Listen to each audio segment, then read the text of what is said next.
오늘은 마가복음 12장 18절에서 27절 말씀을 중심으로 어리석은 오해라는 제목으로 하나님의 말씀을 함께 나누도록 하겠습니다. 체코의 어느 깊은 산골에는 한 어머니와 그의 딸 마르타가 운영하는 작은 여인숙이 있었습니다. 자, 마르타에게는요, 꿈이 있었는데 지긋지긋한 이 여인숙은 그만하고 경치가 멋진 바다로 떠나서 가족들과 함께 살아가는 것이 그녀의 꿈이었습니다. 그 꿈을 어떻게 이룰 수 있을까 고민하던 두 사람은요, 마침내 돈 많은 숙박객이 여인숙에 찾아오면 그의 음식에 독을 타서 그를 죽이고 돈을 빼앗기로 결심을 합니다. 자, 그러다 어느 날 돈 많은 남자 투숙객이 한 명이 이 여인숙에 찾아오게 됩니다. 엄마와 마르타는요, 이 남자의 음식에 독을 타서 죽이려고 준비를 하는데, 사실 이 남자는요, 20년 전에 돈을 벌어오겠다며 집을 떠난 그들의 아들 마르타의 오빠였습니다. 자, 부자가 된 그는요, 자신의 신분을 숨기고 어머니와 여동생이 운영하는 여인숙에 투숙을 하게 된 것입니다. 자, 하지만 그가 자신의 아들이요, 오빠라는 사실을 꿈에도 모르는 그녀들은요, 결국 그의 음식에 독을 타서 죽이고 난 뒤에 그의 지갑과 짐에서 돈을 챙기려고 하다가 그 순간 이제서야 신분증을 보게 되는데, 자신들이 죽인 그 사람이 그토록 기다리던 자기의 아들이요, 오빠라는 사실을 그제서야 알게 됩니다. 자, 모녀는요, 큰 충격을 받고 아들의 시체를 버렸던 그 강물에 스스로 몸을 던지며 죽게 됩니다. 여러분, 정말 충격적인 이야기죠. 이 이야기는요, 노벨 문학상을 수상했던 알베르 카미가 쓴 유명한 희곡 오해라는 작품입니다.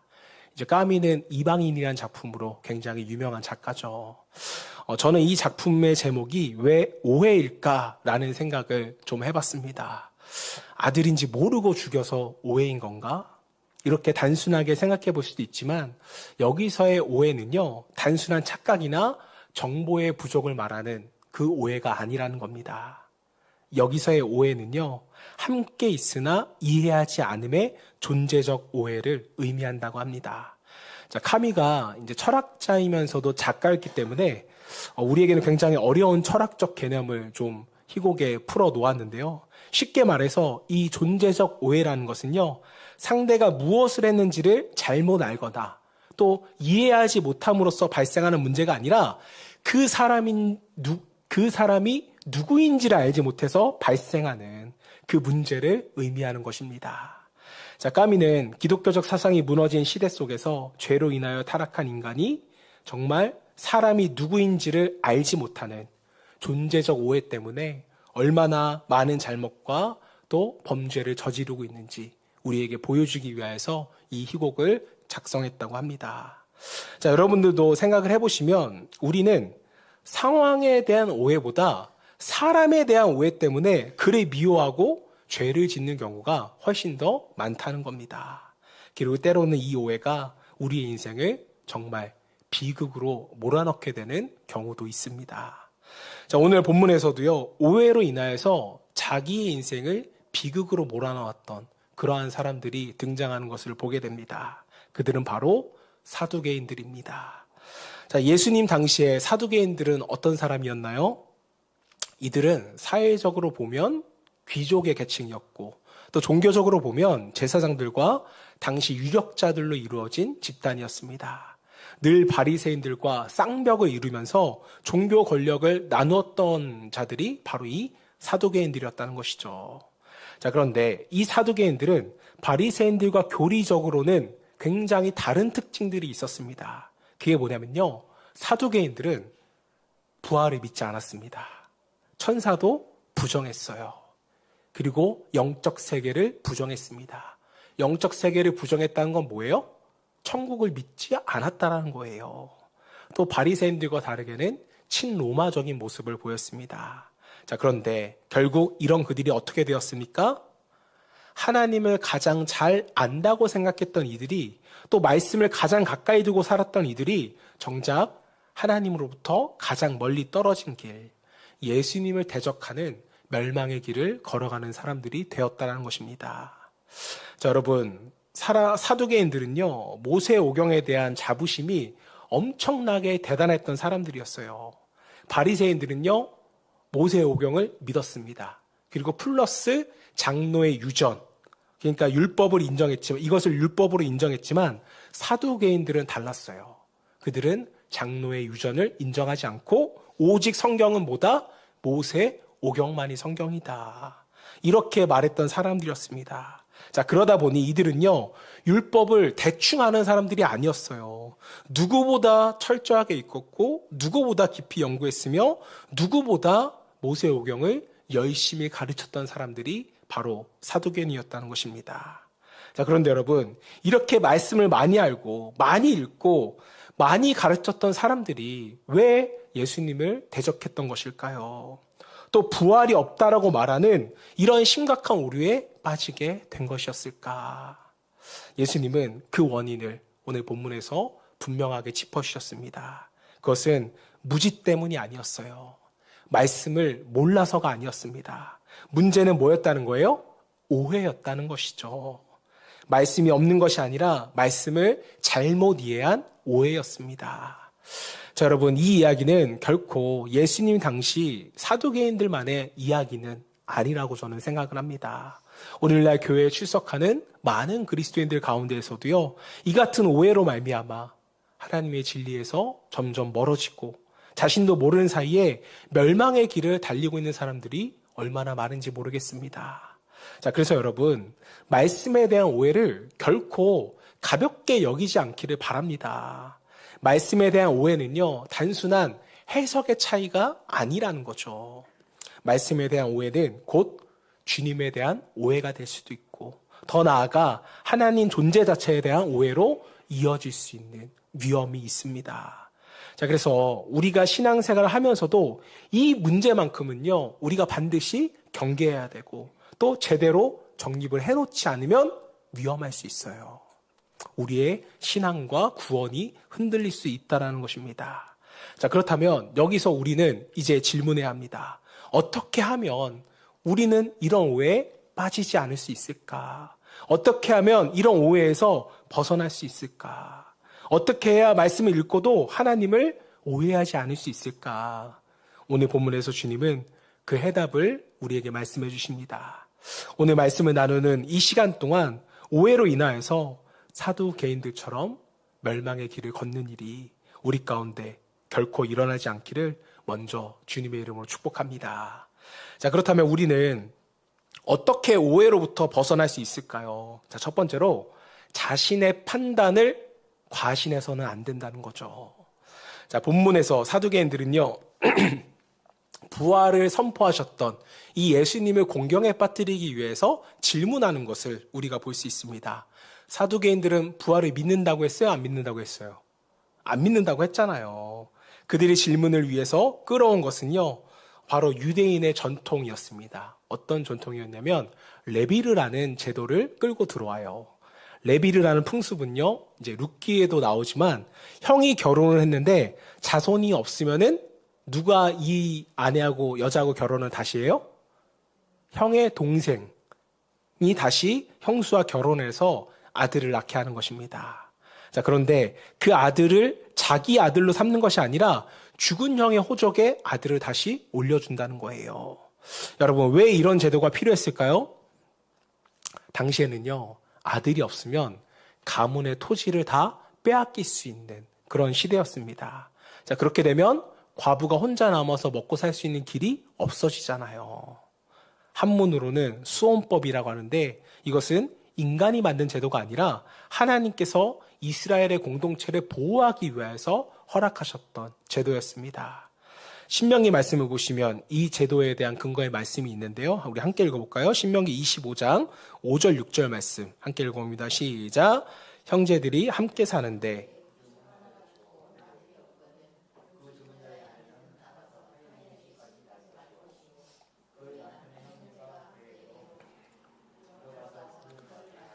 아내로 삼아 그의 남편의 형제된 의무를 그에게 다 행할 것이요.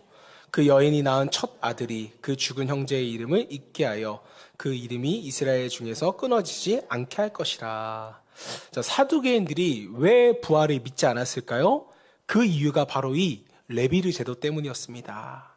분명 하나님이 만드신 제도이지만 그들은 평소에 자신이 가지고 있던 생각을 극단적으로 확대 해석해서 예수님께 이렇게 질문을 하는 거예요.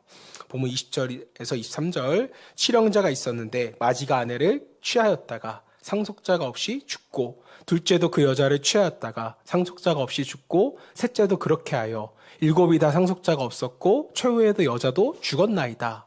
일곱 사람이 다 그를 아내로 취하였으니 부활 때, 곧 그들이 살아날 때에 그 중에 누구의 아내가 되리이까? 여러분, 이 이야기는 실제 사건이에요, 아니에요? 실제 사건이 아니에요. 사두개인들이 예수님을 공격하기 위해서 가정에서 만든 이야기잖아요. 세상에 남편 일곱이 다 죽어가지고 이별하는 아내가 어디 있겠습니까? 이것은 철저히 계산되고 의도된 악의적인 질문이었다는 것이죠. 자, 이 과장된 스토리 속에서 사두개인들의 아주 중요한 사고방식이 나타난다는 것을 우리는 볼 수가 있습니다. 자, 당시 사두개인들은요, 우리와 마찬가지로 일부 일처제를 믿었어요. 일부 일처제를 믿으시죠? 안 믿으세요? 자, 그런데 레위르법에 의해서 한 여자가 일곱 형제와 차례로 결혼을 했다면 부활 후에는 그 여자가 과연 누구의 아내가 되겠느냐라는 것입니다. 자, 인간의 논리로만 본다면 이 문제는 풀 수 없는 문제처럼 보일 수가 있어요. 자, 그래서 그들은 이 작은 문제 하나에 매달려서 성경이 말하는 부활 자체를 아예 뭐 해버리는 거예요? 부인해버리는 겁니다. 자신들의 생각으로 말씀을 확대 해석해버리는 거죠. 자, 때문에 그들은 이런 결론을 내렸어요. 뭐냐면요, 사람은 죽으면 끝이다. 이런 결론에 도달하게 됩니다. 이렇게 생각을 하니까 당연히 부활을 부인하게 되고, 영을 부인하게 되고, 영을 부인하니까 천사도 부인하게 되고, 천국도 부인하게 되는 것입니다. 여러분, 참 아이러니하죠. 영을 부인하면서 어떻게 하나님은 부인하지 않는지를 모르겠어요. 하나님은 뭐예요?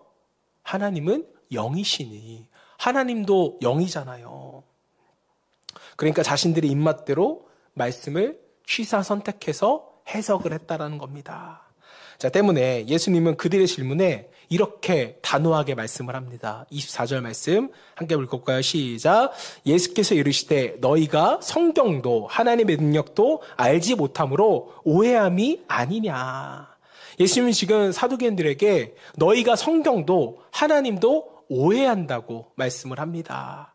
자, 여러분, 우리가 밖에 나가서 복음을 전하고 전도를 하다 보면요, 정말 끝까지 하나님을 받아들이지 않는 그런 분들을 만나게 됩니다. 자, 그런데 그 사람들에게도요, 다 나름대로의 이유와 논리가 있어요. 주장이 있습니다. 때로는 정말 말도 안 되는 주장을 하시는 분들도 있지만, 때로는 그 주장이 굉장히 합리적으로 들리는 분들도 있다라는 거죠. 사두개인들의 생각도 마찬가지입니다. 인간적인 논리로 보면 그들의 질문, 그들의 생각은 그럴싸해 보여요. 그러나 문제는 무엇입니까? 작은 주장에 집착하다 보니까 엄청난 진리를 부정해버리는 겁니다. 이게 문제예요. 이것이 바로 오해의 무서움입니다. 누구의 아내가 될 것인가? 지극히 인간적인 이 땅의 법칙 하나로 인해서 뭘 부정해요? 부활을 부인해버리고, 영을 부인해버리고, 천사도, 천국도 부정해버립니다. 얼마나 어리석은 일이에요. 그런데 여러분, 이 말씀을 오늘 우리의 삶에 적용해 보면요, 우리는 과연 사두개인들과 다르냐고요. 그들과 구별되어 있습니까? 우리 역시 때때로 내가 이해되지 않는 한 부분 때문에 또 내 경험과 내 논리에 맞지 않는다는 이유로 하나님의 더 크고 깊은 진리를 부정해버리고 또 밀어내지는 않는지 오늘 말씀 앞에서 우리의 생각과 마음을 정직하게 되돌아볼 수 있기를 바랍니다. 여러분, 우리가 볼 수 있고 확인할 수 있는 것은 지극히 제한적이에요. 한계가 있다는 것입니다. 우리가 모든 것을 다 경험해 보는 것은 아니잖아요. 그래서 우리는 언제나 겸손해야 하는 것입니다. 그리고 무엇보다 하나님 앞에서 나는 그분의 피조물이라는 나의 정체성, 나의 존재를 의식하고 계셔야 돼요. 예수님은 하나님의 피조물 우리에게 하나님의 능력을 알지 못함으로 오해한다고 말씀하셨습니다. 자, 때문에 우리는요, 내가 알지 못하는 일에 대해서 또 내가 경험해보지 못한 영역에 대해서는요, 때로는 마음을 열 줄 아셔야 돼요. 닫힌 마음으로 있어서는 안 된다는 것입니다. 자, 왜냐하면 그것이 바로 하나님의 계획이고 하나님의 방법일 수가 있잖아요. 내가 알지 못하는, 내가 경험해보지 못한. 사두개인들이 예수님의 대적자가 되고 멸망의 길로 가게 된 이유는 여러분 무엇이었을까요? 지극히 작은 자신들의 지식, 지극히 개인적인 경험에 집착하게 되면서 지극히 제한된 판단을 그들이 범했기 때문이었습니다. 그러므로 우리 역시도 겸손한 마음, 나는 하나님의 피조물이라는 이러한 존재의 의식이 우리 가운데 없으면요, 사두개인처럼 엄청난 진리를 부정하는 그 자리까지 우리도 나아갈 수 있다는 거예요. 때문에 성경은 우리에게 오늘 아주 중요한 진리를 우리에게 가르쳐주고 있는 것입니다. 자, 쉽게 말하면 내 판단과 내 경험이 진리가 될 수는 없다라는 것이죠. 이것이 너무나도 약하고 너무나 불완전한 우리의 모습입니다. 자, 그런데 여러분, 우리 주변을 보면 정말 이상하게도 콩알 만한 지식인데, 콩알 만한 경험인데 정말 고집은 산처럼 세신 분들이 있잖아요. 누가 옆에서 아무리 이야기를 해도 소용이 없습니다.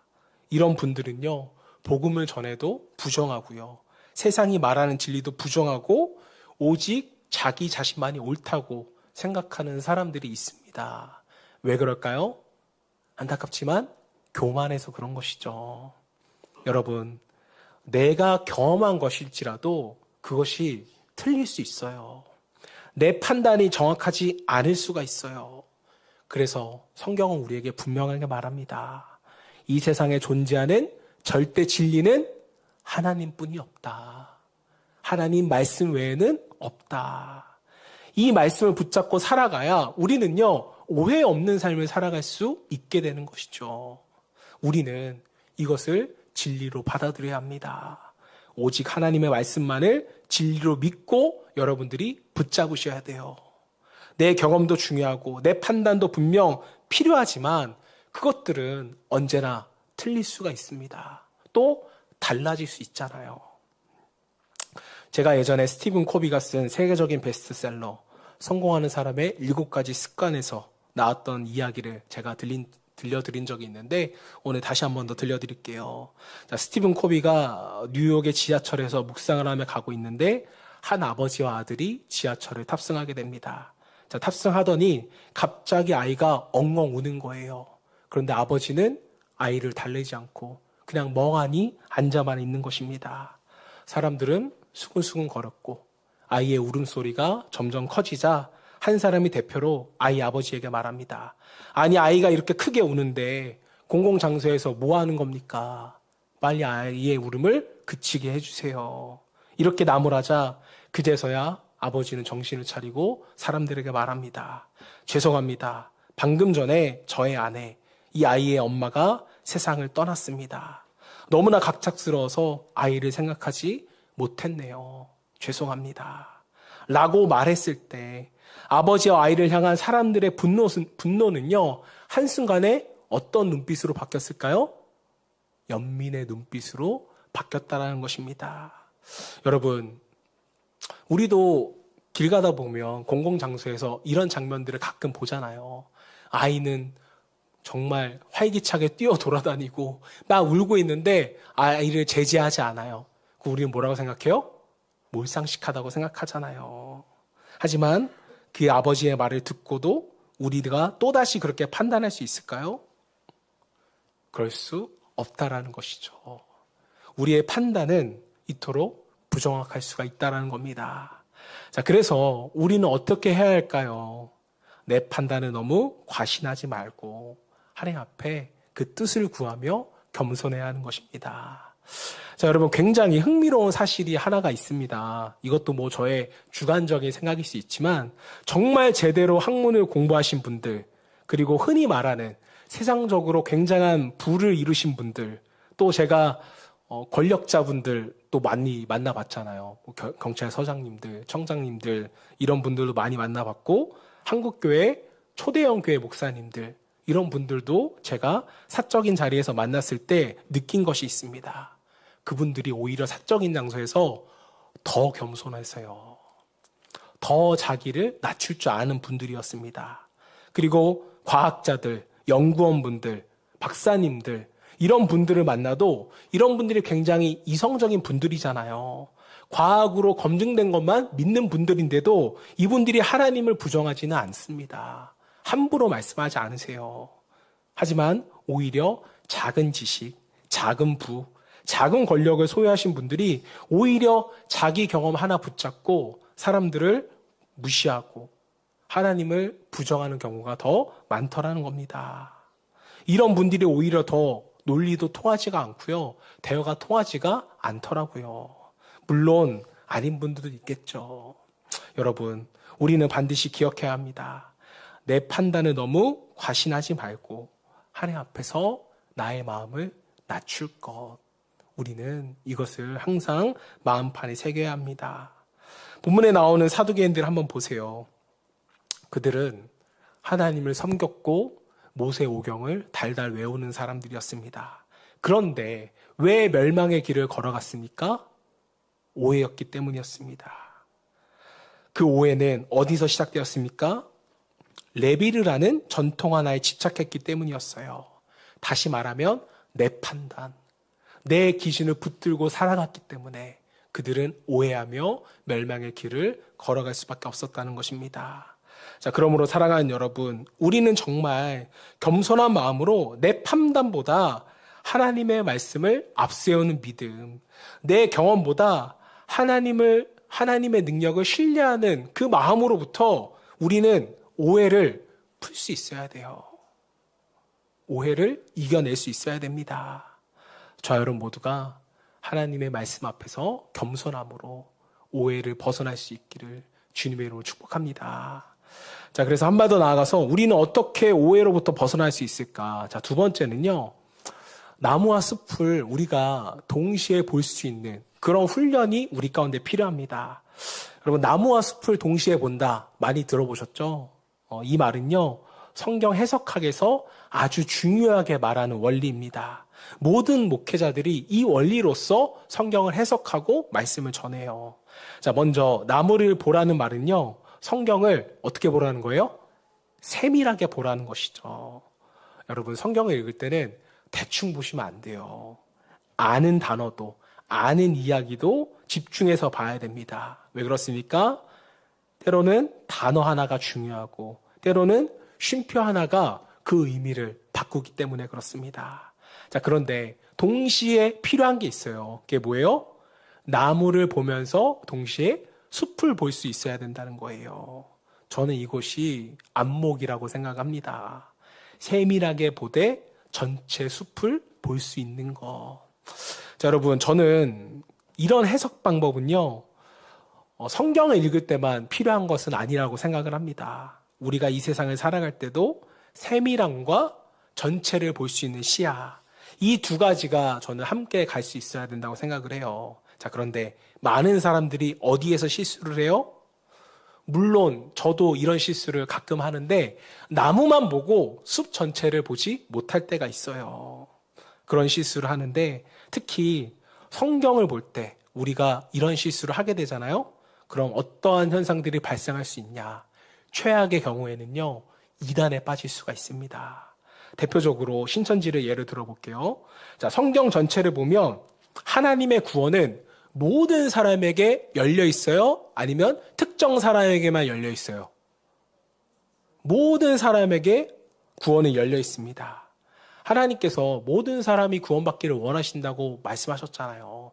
뭐 요한복음, 로마서, 베드로 후서 이런 많은 성경 가운데 그것을 증거합니다. 자, 그런데 요한계시록을 보면 구원받는 사람의 수에 대해서 나와요. 그래서 12지파에서 1만 2천 명씩 몇 명만? 14만 4,000명만 구원받는다고 성경에 기록되어 있습니다. 자, 그럼 요한계시록이 마지막 성경이니까 정말 14만 4천 명만 구원을 받는 건가요? 14만 4천 명만 구원받을 수 있다면 여기서 저희 구원받을 수 있어요? 14만 4천 명 예전에 찾을 것 같은데 구원받을 수 없죠. 14만 4천 명은 뭐예요? 비유예요, 비유. 완전수 12의 제곱 곱하기 모든 백성을 의미하는 천으로서 모든 하나님의 백성을 상징하는 게 14만 4천 명입니다. 예수 그리스도를 믿어 하나님의 백성된 모든 주의 백성들이 구원을 받는다라는 거죠. 이게 정상적인 성경 해석이죠. 자, 그런데 신천지를 보면 그리고 다른 여타 이단들을 보면 뭐에 집중해요? 비유에 집중을 하는 거예요. 비유는 해석하기가 쉽지 않죠. 자, 그래서 그 비유들을 가지고 사람들을 혼란스럽게 합니다. 엉뚱한 각도로 살짝 비틀어서 해석을 하고요. 결국에는 예수 그리스도를 부인하고 이만이라는 교주가 사람이 보혜사 성령이라는 하나님의 자리까지 사람들을 끌고 가버리는 거예요. 물론 성경 해석의 문제일 수도 있고 영적인 문제가 가미되어 있겠죠. 자, 여러분, 이것이 바로 나무만 보고 숲을 보지 못하는 해석인 것입니다. 성경 전체를 보면 하나님께서 일관되게 말씀하시는 것이 무엇인지 우리가 알 수 있어요. 하지만 한 구절만 붙잡고 성경 전체를 보지 못하면 우리는 때로는 결정적인 신앙의 오류에 빠질 수가 있다라는 겁니다. 자, 그래서 우리는 나무를 보되 뭐도 볼 수 있어야 돼요? 숲도 봐야 돼요. 숲도 보고 하늘도 보고 나무의 새도 보고 여러 가지를 볼 수 있어야 되는 겁니다. 그런데 이게 한 번에 될까요? 아니죠. 훈련을 통하고 배워야 우리가 이것이 가능합니다. 그래야 여러분들이 오해 없는 신앙으로 나아갈 수가 있게 되는 거죠. 자, 그래서 본문에서도 예수님은 마치 부활이라는 나무만 보고 오해하는 사두개인들을 향해서 이렇게 말씀하십니다. 본문 26절, 27절 말씀 같이 읽어볼까요? 시작.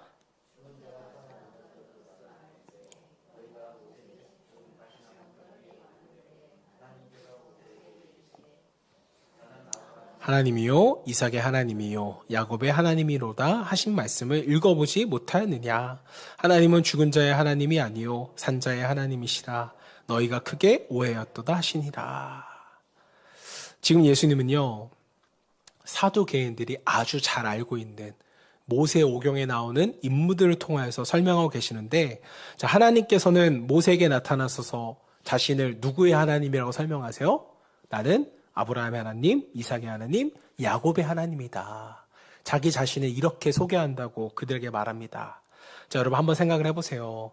만약 사두개인들의 생각처럼 부활도 없고 영도 없으면, 자, 그래서 아브라함과 이삭과 야곱이 이미 완전히 사라진 존재라면 굳이 하나님께서 죽은 자들을 들먹이면서 자신을 소개할 필요가 있었을까요? 그럴 필요가 없었겠죠. 아브라함, 이삭, 야곱 지금 다 뭐에 있다는 거예요? 살아 있다라는 거예요. 부활할 것이라는 겁니다. 자, 예수님은 지금 자기 생각에 갇혀 부활을 부인했던 사두개인들의 시각을 근본적으로 교정해 주시는 작업을 하고 계시는 거죠. 자, 여러분 심리학에는요 터널 뷰라는 개념이 있습니다. 터널 안에서 바깥을 보면요 뭐가 보여요? 터널 중심부에 아주 좁은 장면만 보이게 되잖아요.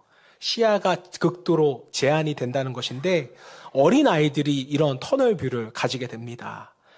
어린아이들은요 엄마가 옆방으로 가서 눈에 안 보이면 엄마가 영원히 사라진 줄 알아요.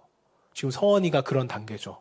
엄마가 안 보이면 엄마가 영원히 사라졌다고 생각을 합니다. 자, 그래서 울면서 생각을 합니다. 물론 애가 말하는 건 아니에요. 그 아이의 심리 상태는 뭐냐면요 내 인생은 끝났다. 어린아이는 이런 생각을 하고 공포를 가져요. 그래서 우는 겁니다. 왜 이렇게 생각을 할까요? 뷰가 너무 좁기 때문이죠. 자, 그런데 제가 목회자로서 너무나도 안타까운 것은 무엇인지 아십니까? 어른이 되고 예수를 믿고 성령을 받았다고 하는데 여전히 뷰가 좁은 사람들이 교회 안에도 있다라는 거예요. 여전히 숲을 보지 못하는 겁니다. 이런 분들은 가는 곳마다 오해가 많아요. 오해가 많아지면 섭섭한 게 많아지고 상처가 많아지니까 결국 인생이 행복하지가 못하는 것이죠. 더 심각한 것은 이런 사람들에 의해서 하나님 나라가 훼손될 수 있고 공동체와 또 그 가정이 무너진다는 사실에 있습니다. 여러분, 오늘 우리는 우리의 공동체와 가정을 위해서라도 우리의 뷰를, 즉 우리의 시야를 넓힐 수 있는 훈련과 과정이 너무나도 필요해요. 하나님의 영광과 하나님의 나라를 위해서라면 기꺼이 내 주장 또한 내려놓을 수 있는 결단이 우리 가운데 필요합니다. 제가 성탄절 말씀에서도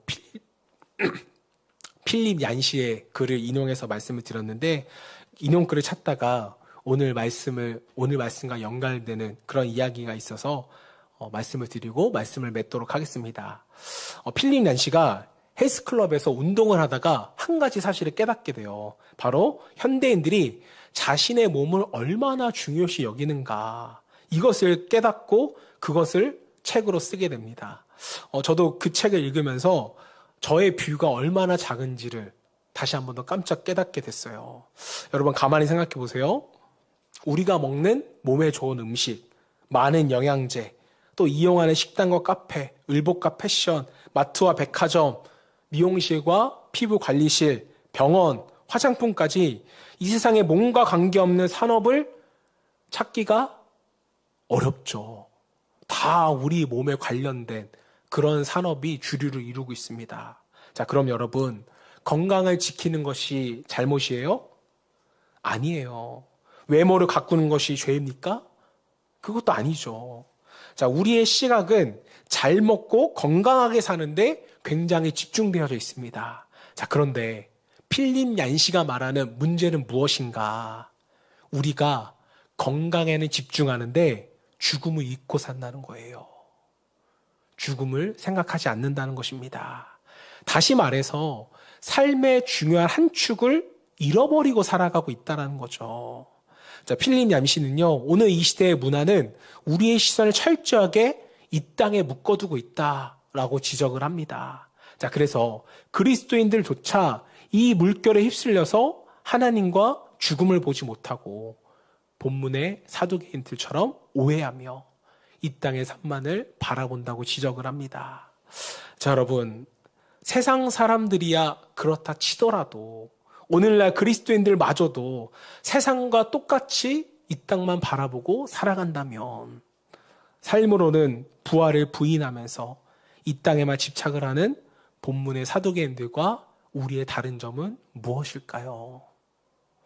또 숲을 보지 못하고 나무만 보는 사람, 오해에 빠져 진리를 멀리하는 사람과 또 우리의 다른 점은 무엇이겠습니까? 여러분, 우리는 언젠가 이 땅을 떠나야 하는 존재입니다. 이 사실을 저와 여러분들이 한순간이라도 잊지 않으셨으면 좋겠어요. 우리의 시선이 아무리 건강이 있을지라도 우리는 병듭니다. 늙어가요. 우리의 시선이 아무리 성공이 있어도 우리는 그 성공을 뒤로 한 채 이 땅을 떠나야만 합니다. 그리스도인들은 속기가 쉬워요. 그래서 예수님은 우리에게 숲을 보라고 말씀하시는 것입니다. 오늘 과연 나의 시선은 어디 있는가 한번 정직하게 생각해 보시길 바랍니다. 여러분, 우리가 이 땅을 살아가면서 왜 속기가 쉬운지 아세요? 사탄은 만만치가 않거든요. 우리가 눈치채지 못하는 사이에 사탄은 우리의 뷰를 너무나도 작게 만듭니다. 그리고 이 세상이 전부인 것처럼 우리에게 세상에 매달리게끔 만들어버려요.